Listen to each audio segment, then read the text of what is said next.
Hello Internet, I'm the Disney Brain and welcome back to the Boy Meets World review. The last time we talked about this show, we discussed how good Season 2 was at progressing the characters. This time around, we're diving into Season 3 as the cast continues to work their way through high school with all the complications that come with it. And that begs the question, just how good was Season 3 really? Well, let's find out.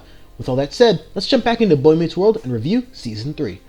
One of the major plot points that define this particular season is the relationship between Cory and Topanga. It won't exactly blow your minds to know that things on their end work out for the best in due time, but you always get the feeling that the minds behind the show knew that, and understood that it's not necessarily about whether or not Cory and Topanga will end up together, that's a given, but more about what happens to them as a couple after they do get together. What struggles and triumphs will they experience together? The show intelligently avoided the question of will they, won't they, completely, and instead just focused on developing two characters that just so happen to be dating.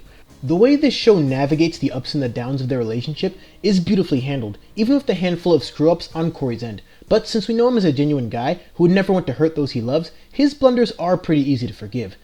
The idea of the pair taking a break after getting into a relationship rut is a pretty mature one, but it would almost be too mature if it were coming from anyone other than Topanga, who is usually very good at knowing how to handle complications that arise between Cory and herself.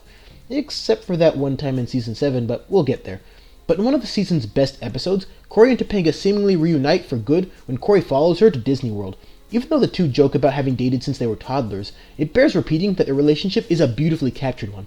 It's not perfect by any means or void of mistakes, arguments, or other such bumps in the road, but through all that, the pair continue to beat the forces that would pull lesser couples apart, and their bond is made that much stronger by the experience.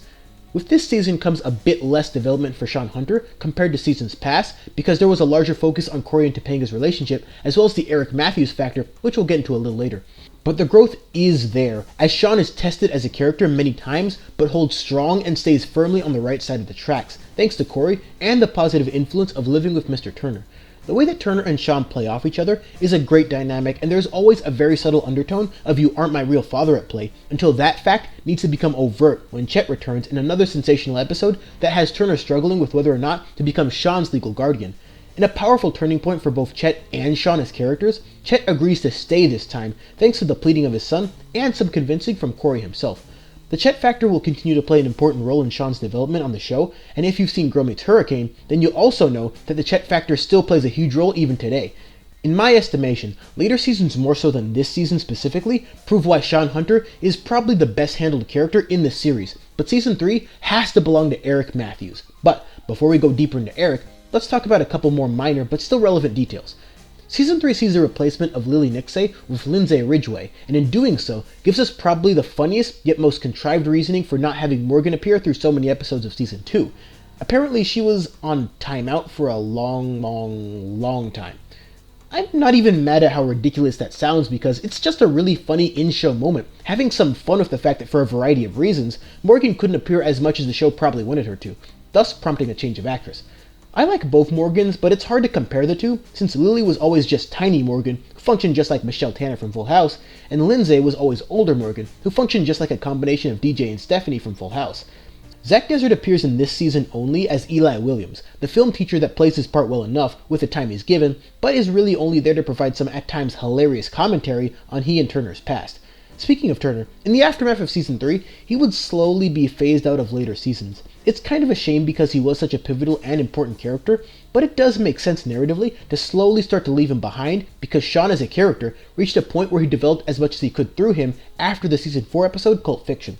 Mr. Feeney, who I've often called the X Factor of this show, has his fair share of moments in this season, even considering retirement for a time.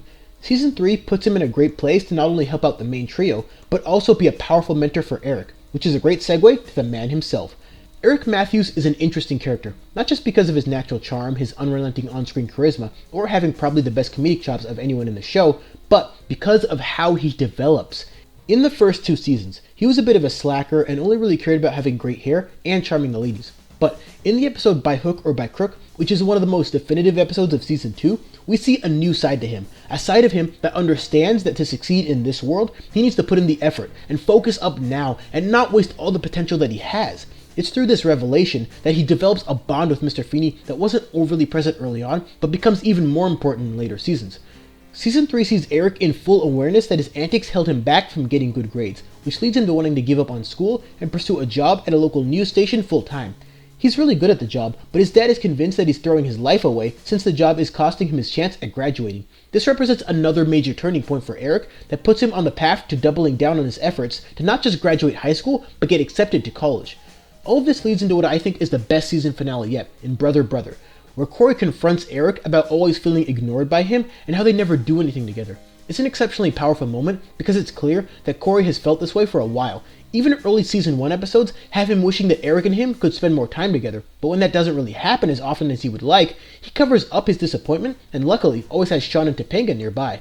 But things get even harder when Eric finds out he didn't get into the last school he applied to, prompting him to go on a cross-country road trip and invite Corey along for the ride. Everything about Eric as a character has slowly and methodically been building up to everything he experienced and everything he goes through in season 3.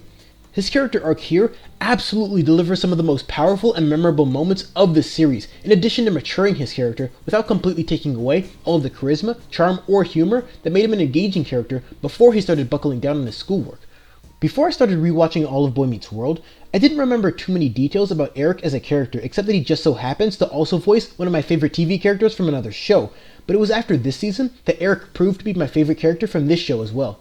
And while I still think that Sean is the best handled character, there's just something about the way the show allows Eric to grow that's so engrossing.